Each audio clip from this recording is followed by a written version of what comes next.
Welcome. Welcome to everyone listening all around the world. All across the United States. We are coming to you live from the central scrutinizer of knowledge and information. That's right. Which is the Coast to Coast AM studios right here in Los Angeles, California. Beautiful day here today. That's why we live here. I'm your host, Jimmy Church, and tonight we have a very special event. Today is the 100th anniversary of Fatima. And my guest tonight is author, researcher, friend, Peter Levenda. And as we were putting the show together here and talking about this, there was only one consideration for tonight's show. We need to have the real story of Fatima. Not only from behind the scenes and that perspective, but its true impact throughout the world. What really happened? It's an interesting story. Peter has researched the event thoroughly, and he wrote about it in his book, Sinister Forces, and probably a couple of others too. And to be honest, he was the first and only person contacted for tonight's broadcast. And I'm being very serious here. I have interviewed Mr. Levenda many times over the years, and I've read all of his books, and the one thing that I appreciate most about his research is that he is always able to see and present things in an almost 3D point of view. Events that span decades are all connected with an endless string of personalities and facts, and revealed in such a way that we are left with only one conclusion: that the world is not what it seems. And tonight, in classic Levenda fashion, I might add, we're going to get to the bottom of that Fatima story. The other day, someone posted on Twitter, and I'm not making this up, you could probably go and find it. Somebody posted on Twitter that if there is ever a Connect the Dots Hall of Fame, Peter Levenda is a first-year inductee. Seriously, it was posted and it wasn't me. So we have to ask ourselves, what was Fatima? What really happened on May 13th, 1917 and continued through October 13th, 1917? These dates, May 13th and October 13th, these are key dates throughout history, and they kept repeating themselves. Was it religious? I don't know. Was it the imaginations of three young children just gone wild? Possibly. Was it a close encounter of the UFO kind? Certainly that's on the table. Was it dogma? Was it propaganda? Was it all of the above? Think about that for a second. Well, this is going to be one of those shows. So turn down the lights and get ready. It's going to be a classic coast-to-coast night. Let's do this. You can follow me right now on Twitter at JChurchRadio. Very simple. And you know the drill. I announce it every night. Twitter is always live to my left. Any questions or comments, post them. And if it's good, maybe your tweet will get read on the air. Again, as always, enjoy the bumper music tonight. I made sure that Nathan did not make any mistakes. Yeah, I posted that picture up on social media, me with my frustration with Nathan. But I think tonight he's got this bumper music dialed. So enjoy it. There's also a little bit of a theme. We'll see if you guys can figure that out. Looking forward to your comments. And later on, we're going to open up the phone. So we're going to take some questions with Mr. Levenda, and we'll also have some open lines. All right? I'm your host, Jimmy Church, and I'll be right back with my guest, Peter Levenda. This is Coast to Coast AM. Welcome back, Coast to Coast. I'm your host, Jimmy Church, on this Saturday night, the 100th anniversary of Fatima. Peter Levenda has researched material for his books for almost 30 years, visiting more than 40 countries and gaining access to temples, prisons, personally visited, by the way, military installations, and government documents. He is the author of Sinister Forces 1, 2, and 3, The Hitler Legacy, Rat Line, and the Tantric Temples. He has appeared in the TNT documentary Faces of Evil as an expert on Nazi history with special regard to occult and esoteric practices. He has also appeared on the History Channel special Nazi Prophecies. His most recent release is Secret Machines, Gods, Volume 1 of Gods, Man, and War with Tom DeLonge of Blink-182 and To the Stars Media. Tonight, we are going to go deep. We're going to discuss the 100th anniversary of Fatima, which occurred on May 13th, 1917, in a mountainous region at the center of Portugal, where the Mother of God appeared 6 times to 3 young children. And I would like to welcome back to Coast, Peter Lavenda. Peter, good evening, and thank you so much. Good evening to you, Jimmy. Thank you for that introduction. 100 years. It's pretty crazy.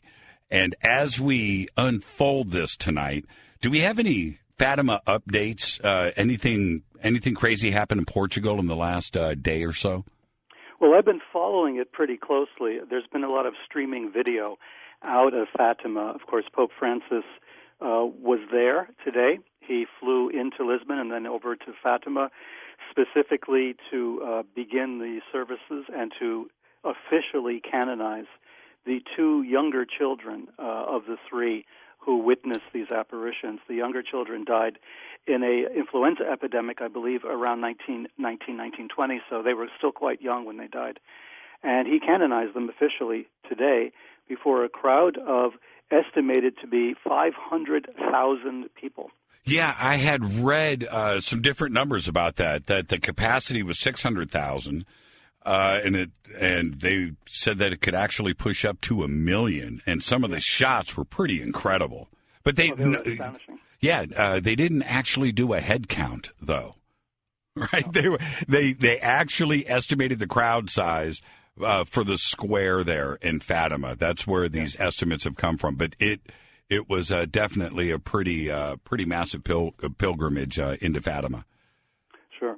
So it was quite an astonishing mass, and of course the canonization was very, very brief. Basically, he read a short statement and said, at this moment, I'm officially recognizing the canonization of these 2, of Saint Francisco and Saint Jacinta. And when he did that, everybody applauded in the square, and that was basically it as far as the canonization ritual is concerned. But the canonization process lasted for years before that. You can't canonize a saint unless there are miracles attached to that saint in some way. If there are no miracles, then there's no saint.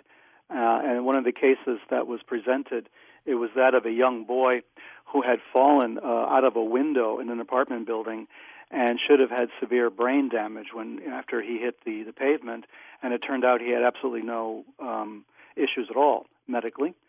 So this was somehow connected, in a very long story, connected to the worship of Fatima and praying to the children of Fatima, and that was, I think, the key miracle that was given in defense of canonizing them. Normally in a canonization process, you also have what's called the devil's advocate, and that's somebody who tries very hard to find something wrong with the people that are being considered for canonization. Right. So these were 2 very small children, and the possibility they would have done something wrong, that would have defiled them in the eyes of the church is very remote, and I think that really just never really came up.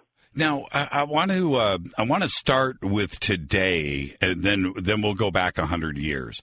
But I think what's important to address is that the Vatican has not attempted to bury or hide Fatima. The Pope was there today. Now we've got 2 new saints as of today. So they are recognizing this as a real event today, aren't they? Oh, sure. No, there's no question about it. You have to understand the way the Catholic Church is set up and the way that the situation is set up, they don't require Catholics to pray to Fatima, for instance, to Our Lady of Fatima or to the saints. It's there if they want to, and this has given the seal of approval, essentially saying these are real saints. In other words, should a Catholic go to heaven, they would meet these 2 saints there. I mean, these saints are canonized. They're part of the spiritual life in heaven as well as the church on earth. So, this is an official recognition of the event. This is as close as you're going to come. to an official recognition. And the third person, the third child, Lucia, she only died a few years ago, about 10 years ago. So it's too soon for her to be canonized, although it's expected, of course, that she will be, because the two children already were. She will eventually be canonized as well. This will give basically the imprimatur on the whole thing. Fatima is considered real. Pope Francis considers it very real. I mean, he's been very involved with the Fatima thing for the last, since he was consecrated, since he was named the Pope. So he's been involved in it. John Paul II was very involved. Benedict was involved. All the popes going back to Pius XII were all very involved with Fatima for sure. So this was the one supernatural event that the Church actually seems to take to heart and to really believe in for whatever reason, and we can get into all of that. But this is really a central instance that the Pope would have gone that far to personally go to Fatima and canonize the two saints is telling you something. And the other amazing thing about Fatima is that, and I know this is obvious, but it's a 20th century event. This is a modern event. It's been documented, the New York Times and photography and witnesses, and it's a 20th century event. This isn't 1,000 years old. This isn't 2,000 years old. This is modern history. And for you, and when you wrote about it in Sinister Forces, because you had access to 20th century information, was it easier for you to research it and get the facts? Yes and no. I mean, it was just as easy and just as difficult as trying to research Operation Paperclip, for instance, or Watergate, since that's been in the news lately, and things like that. I mean, there's a lot of information, but getting to the real truth of the matter has proven a little difficult because you're dealing with the largest corporation in the world. You're dealing with the Catholic Church. And these are people who really do control the documentation, the paper trail on these things. They control the message to a great deal. If you're trying to pry open secrets concerning something like Fatima, you're running up against the Vatican. So in a way, yes, it's easy because it was covered so heavily back in 1917. As you say, there's photography about it. There are interviews. There's all sorts of media available on Fatima going back all the way to 1917 in various languages and from all over the world. People have been very interested in it. But getting to some of the other details about Fatima proves to be a little trickier. Well, in my little introduction for you, and speaking about this, was it a real religious event? Was it the imagination of children? Was it a UFO encounter? Is it part of church dogma? It could be all of these things combined.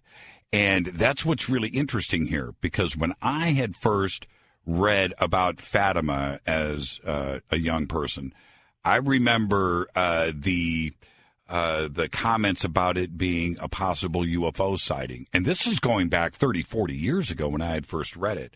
And this has been out there. It's been part of Fatima from the very beginning, and the reports that came out of 1917, the sun zigzagging down to the earth, is a pretty amazing thing to witness. And it appears that it actually happened.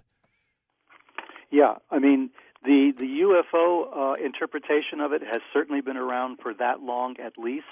I've read a lot of reports that way that really goes, and it was recorded at one point that on October 13th, which is when this fantastic, vision took place, that it was something like an aircraft. I mean, some people referred to it as an airplane or an aircraft, that they had seen, they had witnessed. This was the only words they could use to describe what was taking place. But it's important to know that the initial visions, the October 13th was the last of the six visions of 1917, but there had been visions in 1916, which were a little bit more suspicious, too, along those lines, because there's a ball of light, and then suddenly there's what today you might call a Nordic, a tall, blonde sort of alien figure coming out and talking to the children and saying that he is an angel of peace who's come down to earth, and he's sort of preparing the way for the 6 visions that are going to come later of the woman clothed in white who appears out of this halo of white light, or this ball or orb of white light, where she appears and talks to the children. But at no time, in the beginning visions, was any attempt made to connect this to the Virgin Mother of the Catholic Church's iconography. There was no, the children are simply reporting innocently what they experienced. And only later did it become really Catholicized into something that was in harmony and in concert with church ideas and church dogma of the period. So we lose something in the translation, you might say, since from that time until now, because there was this idea that you were witnessing a supernatural event, and especially in the earlier days, in the earlier visions, there was this idea that something was coming out of heaven and landing, and someone coming out and talking to the children. And then later, the October 13th, 1917 vision was the most startling. This is when you have a ball of light, it changes colors, it spins, it makes a noise. And some people reported hearing a humming sound or a buzzing sound, right, which is very familiar to UFO experiences, crashing to the ground and then rising straight up again. I mean, it's like a typical UFO sighting. Now, what exactly happened on May 13th? I know that they were out grazing their sheep. They were sheep herders, these 3 kids. So what happened on that morning? Well, that morning was the first of the 1917 sightings. And it's an unusual set of circumstances because the 3 kids, and they're small children, they're illiterate. They've never learned to read or write. They are Catholic, but at a time when the church is being oppressed in Portugal. So the churches are basically closed for the most part. There's been a great deal of government stress to sort of ban the church altogether. So the situation is extremely tense and extremely confused. And you have 3 little kids who really are not going to know very much about all of this in detail. They're not going to have the background, but they know what's happening to them. And a woman in white appears to them and starts talking to them. And she's talking about something called Russia, right? The kids, when they hear Russia, they think it's a girl's name, right? Because right. The lady is saying, you have to do something about Russia. We have to be careful. Russia is in danger. Russia must be consecrated to me, to her, to the woman in white. We have to do something about, taking care of Russia. This is in May of 1917, right? The Russian Revolution per se will not happen till November. It's called the October Revolution because of the calendar difference, but basically it happens in November of 1917. Right. But still, the months leading up to that are extremely dangerous in Russia. There's riots. There's civil war breaking out. There's all sorts of things happening. People are getting killed. It's the middle of World War I. There's just absolute chaos in that part of the world. But what's interesting to me is that the woman mentions Russia, doesn't say a word about Germany. Never does in the entire time. Catholic commentators have pointed out that she only talks about Russia. Her focus is completely on Russia. Through all the visions, through all the so-called the 3 secrets of Fatima, they are all concerned with Russia. Russia is the country that this vision, for some reason, whether it's the Virgin Mother, whether it's whatever supernatural occurrence it is tied somehow to a warning about Russia. So this is what they first see, what they first experience. And she says, I'll be coming back on this day every month for the next 6 months, the 5 months after. So May 13th is the first vision, then it's June 13th, July 13th, etc. Except in August, 1 month is on a different date because at this point the children have created so much interest and so much skepticism on the one hand, but also a lot of tension and anxiety on the part of the government because the last thing they want is a religious miracle when they're trying to stamp out the church. So they sequester the children somehow. They keep questioning them, trying to find out what it is they've actually seen because by now the church is getting involved. So the vision of August takes place, if I'm correct, August 19th instead of August 13th because the children were not where they were supposed to be. So quite conveniently, the vision takes place 6 days later. Now, I'm going to jump in right. We have to take a break right here, but that's what's really interesting because the Portuguese church officials were doubting the whole story until, of course, everything happened on October 13th. Our guest tonight, Peter Lavenda. This is Coast to Coast AM. It is the 100th anniversary of Fatima. The great researcher that we needed is with us tonight, and that is the one and only Peter Lavenda. We're going to pick up where we left off right after this short break. Stay with us. Welcome back to Coast AM. I am your host, Jimmy Church. Our guest tonight, Peter Lavenda. We're talking about the 100th anniversary of Fatima. Yes, it all began on May 13th, 1917. 3 children, sheep herders, are in Fatima, and they report that they see a vision of the Virgin Mary. Now, Peter and I were just discussing there was 6 visions that happened between May 13th and the big event that happened on October 13th, 1917. And the children had predicted that the Virgin would perform a miracle that day. And reports are up to 60,000 people were in Fatima to witness what they called the miracle of the sun, where the sun zigzagged across the sky, spinning towards the earth, and then took off in the opposite direction. Reports went into the media around the world, and at that point, Peter, is that when the church started to recognize that there was something really going on, and they were taking the children very, very serious at this point? Well, yeah, I mean, there was no getting around it at that point. And the whole thing was mixed with religious politics and with secular politics, too. You have to understand that in a country where the church was being systematically suppressed, to have, I've seen numbers up to 70,000 people show up for basically a religious event, of course, was a threat. It was a threat to the government, the secular government in Portugal, because here were 70,000 people saying, we want to see this miracle, So this was a problem for the government, but also for the church. The church had to figure out how to handle this, because after the vision of May 13th, the very first of the 6 visions, a local parish priest sort of got involved.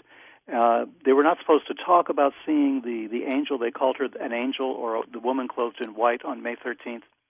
But the word leaked out, of course. These were little kids, and they told their parents. And what happened was word spread, and they asked the parish priest, what should they do? And the priest says, well, let them. Let's see what happens. And he sort of opened the door for this. And because they went to the priest, and the priest is now interpreting what's going on in a very Christian Roman Catholic way. So now he's he's the spokesperson from him to the other priests and to the other clergy and to the local bishop. This is the guy who is now interpreting the events, right? So by the time it gets to October 13th, now a tremendous head of steam has been built up. And this particular vision takes place in October shortly, less than a month before the Russian Revolution breaks out and the Bolsheviks take over the country of Russia, and Bolshevism is basically an atheistic political ideology. So this was a tremendous direct threat to all religion, but specifically in Europe to Christianity. That's the way it was viewed. So this is all happening at that time. So the church now sees they got 70,000 people to show up for this, right, in a country which is becoming secularized officially by the government. So, wow, we better ride this train and not try to stop it, right? Because this is going to play in our favor. We don't know if this is real. We don't know what this is all about. But we had better be, on the bus or off the bus, right? We better be on the bus this time where this is concerned. The church has always been very reluctant to say this is a miracle, that's a miracle, or this sighting of the Blessed Virgin is real, or et cetera. They hold that sort of at arm's length for the most part. But in this context, in this environment, it was very, I think, useful for the church to have this going on.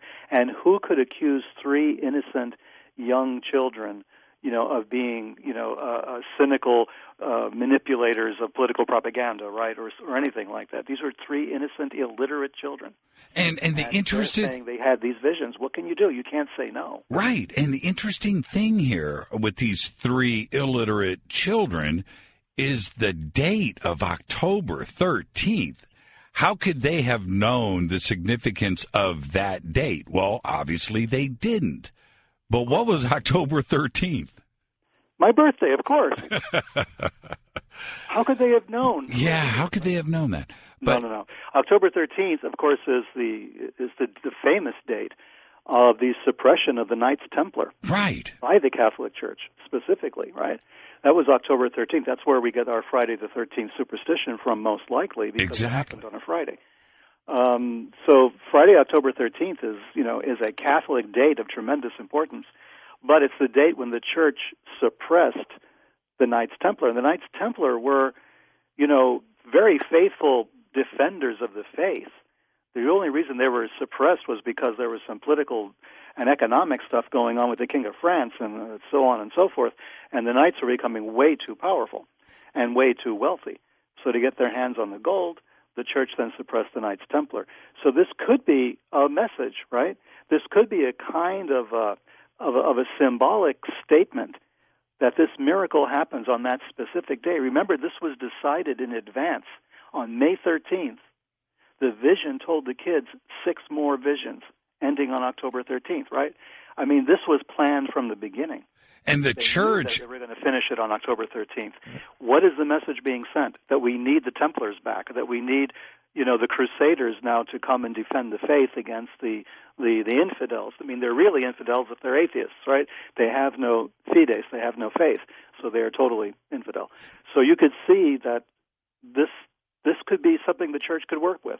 And the intrigue really starts to kick in here, doesn't it? The Church must have been very, very aware about this October 13th date to see if a miracle or something would happen on this key date in Church history.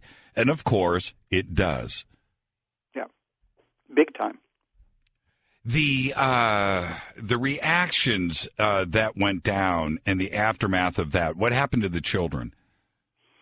Well, of course, the children suddenly are becoming the focus of a lot of attention, but it is World War I, and Europe is falling apart. I mean, this was the war to end all wars, is how they described it, right? It was horrible. It was the first real mechanized war.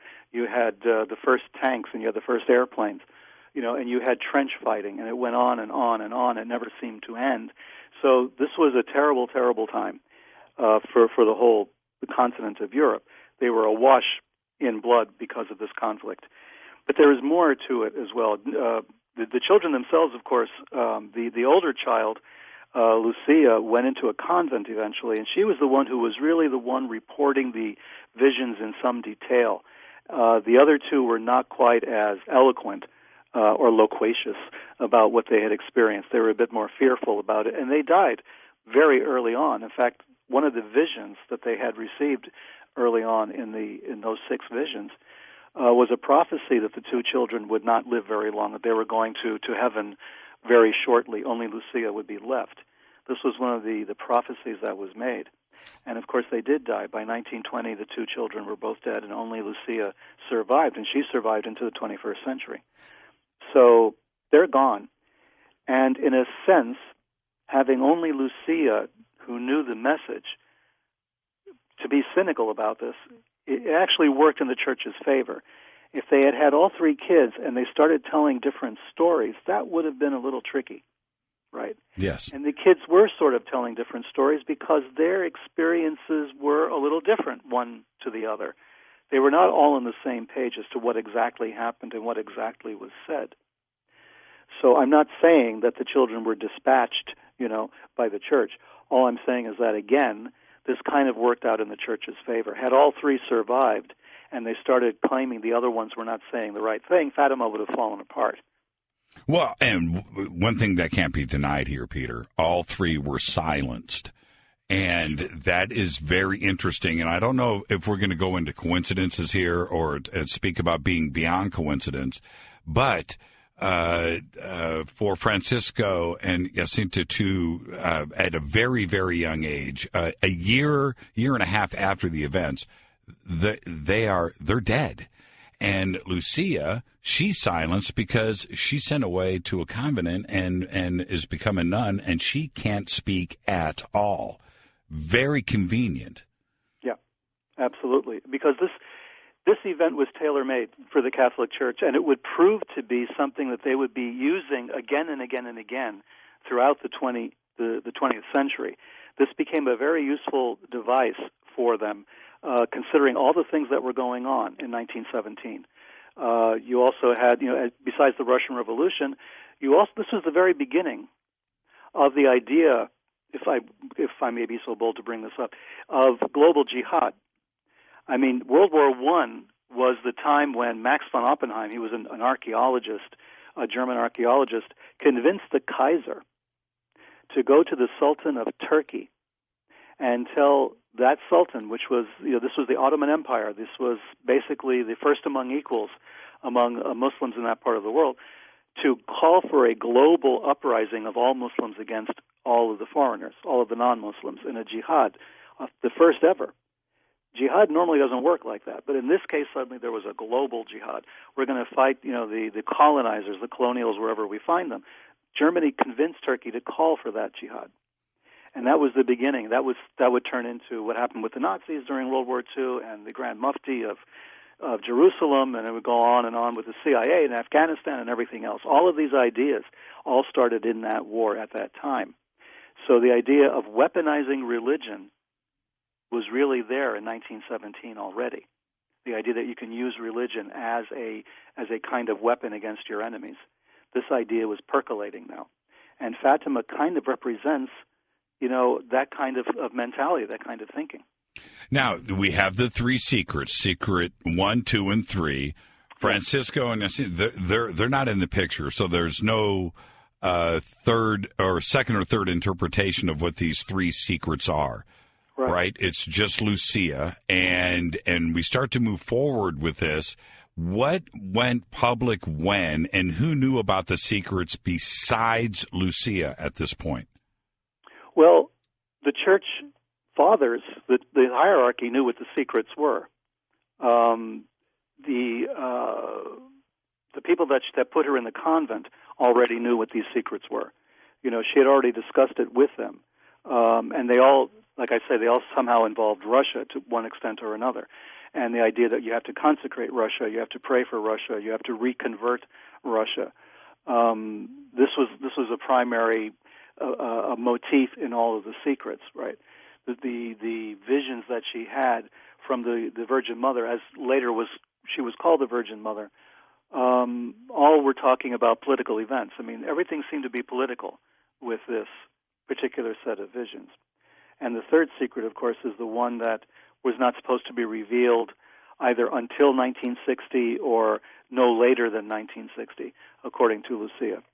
And that was the vision that is the big one. That's the ultimate third secret of Fatima, which is that a bishop dressed in white, which we consider to mean the Pope, is walking through up a mountain surrounded by death and destruction everywhere. There are dead bodies everywhere. And he walks up to the top of a mountain where there's a cross, and he and the people following him, part of this procession, other clergymen, lay people, other Christians, other Catholics, they're all mowed down by bullets and by arrows. They're massacred on the spot. And there are two angels standing next to the cross, and they have, in the Catholic Church, it's a spirulum. That's a kind of a basin with holy water in it. And that little wand they use to sprinkle people with the holy water. Well, they're using this filled with blood. And they're sprinkling blood upon the faithful so that they can enter heaven. So it's a very dire and disastrous type of vision. Very scary, full of death and destruction and blood and all sorts of horrible things. Horrible images for a young girl, to relate and to write down. And this was believed to be a prediction of the assassination attempt on John Paul II, which took place on May 13th, 1981. So it took place on Fatima Day. and there was an assassination attempt. The bullet did not kill him. Obviously, he survived it. And he took that bullet, the Pope later, and he went to Fatima and laid the bullet on the altar of the chapel in Fatima devoted to that vision. And he believed that he had been saved because of Fatima. And he made the statement at the time that he did not believe in such things as coincidences, that this was deliberate, it was the hand of fate, that the hand of the Divine Mother moved the bullet so he would not be killed.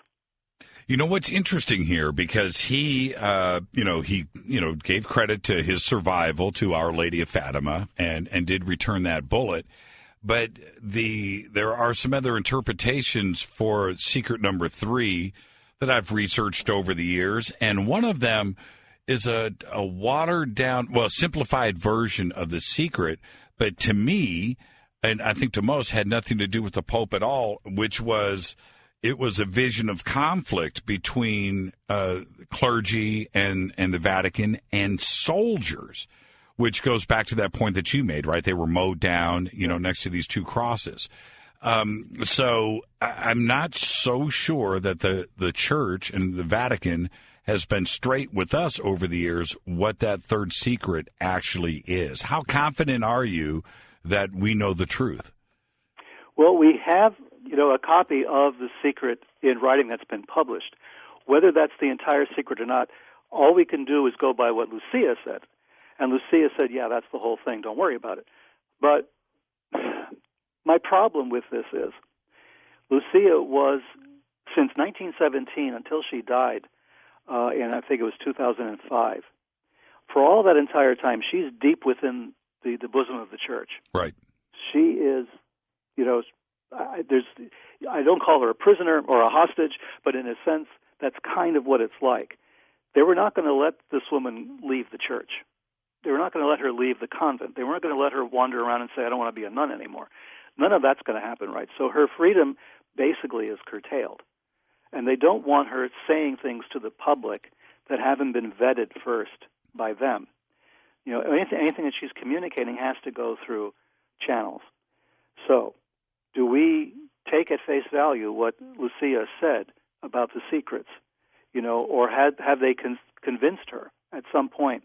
You have to play by our rules now because there's too much at stake.